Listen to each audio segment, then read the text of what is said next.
Welcome, everyone, to the 18th episode of the 792 Florida Sports Podcast. We'll get into many great topics today, including recaps of the state championships from last week and the 5 games for this week. We'll also get into college football playoffs, Army-Navy, some NFL football, and many more. But right now I'm joined by a special guest. Welcome, Joshua Wilson from Florida High School Football. He'll be joining us to recap the 3 state championship games and the 5 for this week. Welcome aboard. I appreciate it, Hunter. All right. Well, I guess I could say that since you were at all 3 of these games, you could definitely you be able to give us like an insight to like what you saw with these games. So I guess we'll start with 1A.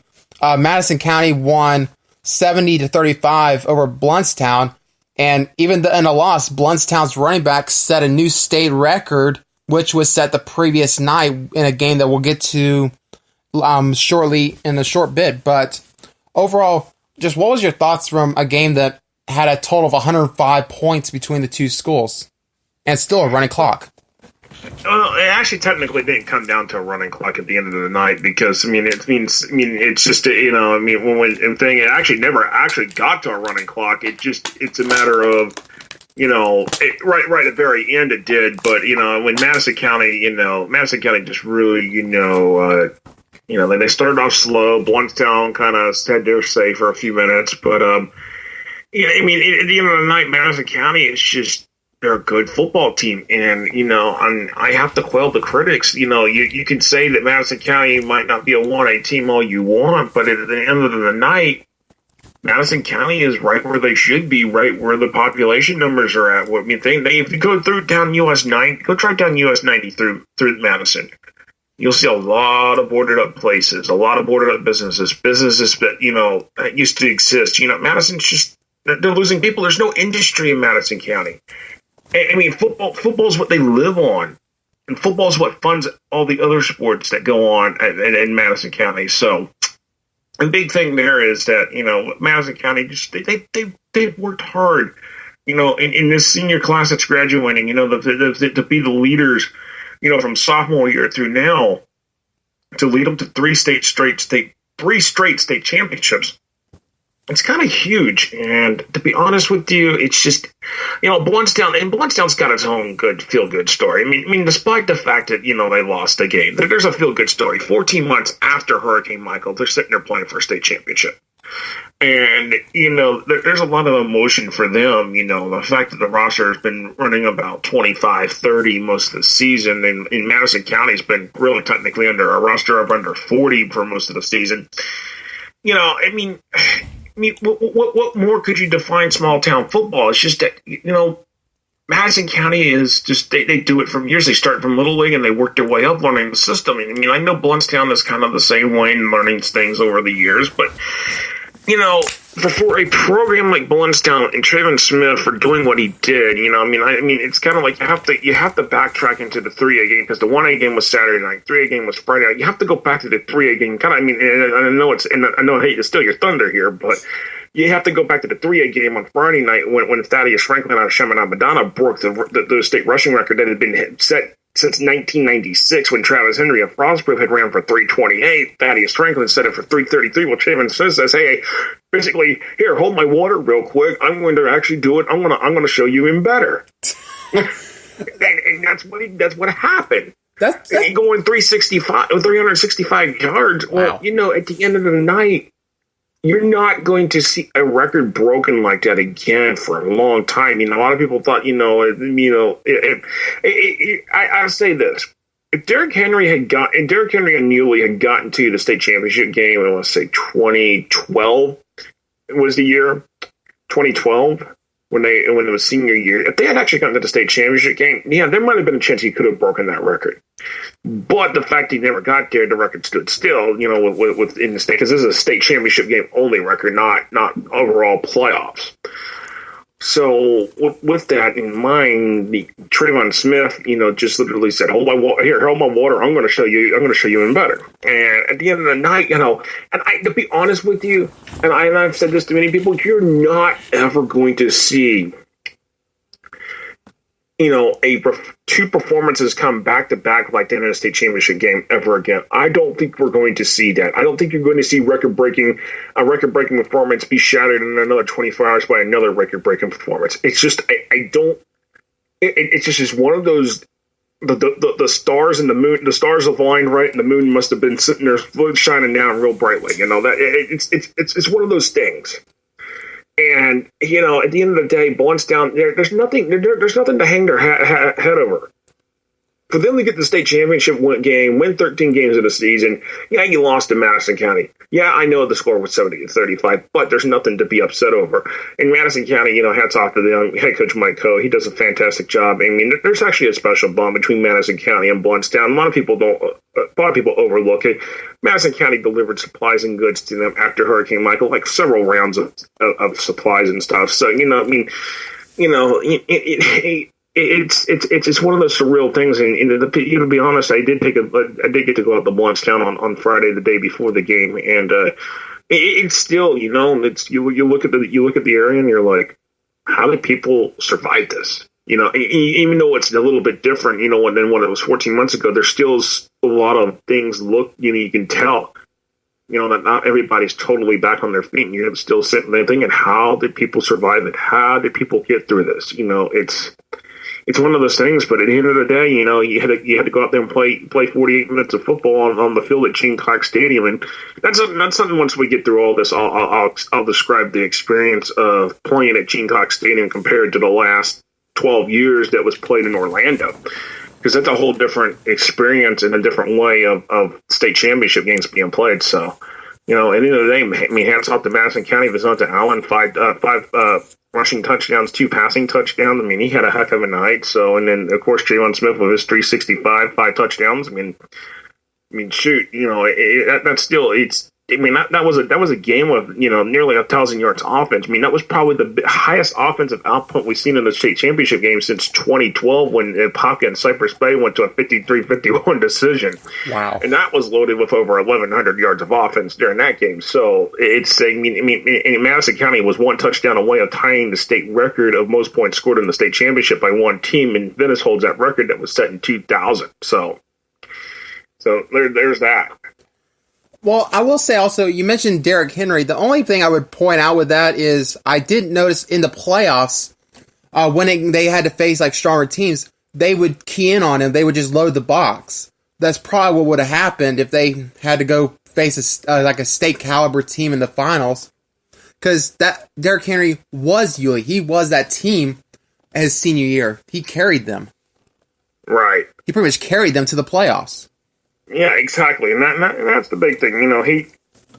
He literally just carried them, and that was the huge thing right there. Is that at the end of the day, you can only do so much, and you carry so much, and that's it. So,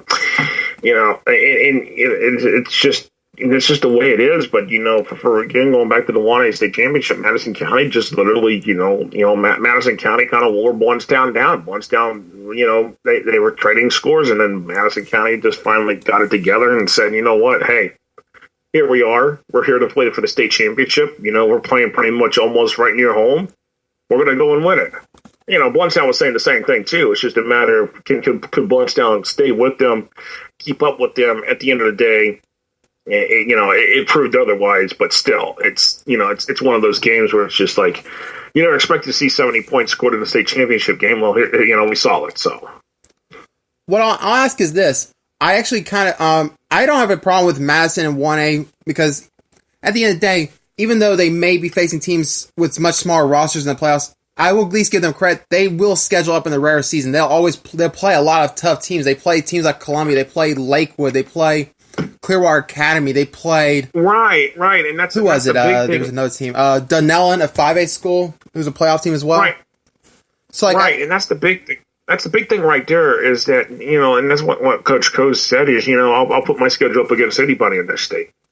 But the question I ask is that I'll ask you is this: even though they, by all intents and purposes, are in 1A in a fair reason, do they really gain anything by staying in 1A facing these teams, or would they probably gain more respect if they were playing like in 3A, which is still enrollment numbers? They would match the enrollment numbers for 3A if it wasn't for the 1A world class being in effect. I think they could gain something, but at the same time, I also have to say this is that the FHA is steadfast about not letting schools move around.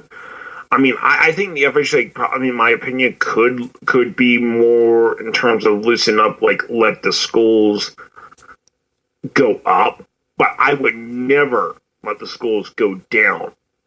But at the same time, when you're trying to keep an even number of schools in terms of keeping them, with everything, in terms of keeping them even in balance, trying to keep things balanced in the classifications, you have to, you can't really let the teams move around, and that's the big thing. Okay. We did, that was a good game with 1A finals, 2A finals, which was the Thursday night game.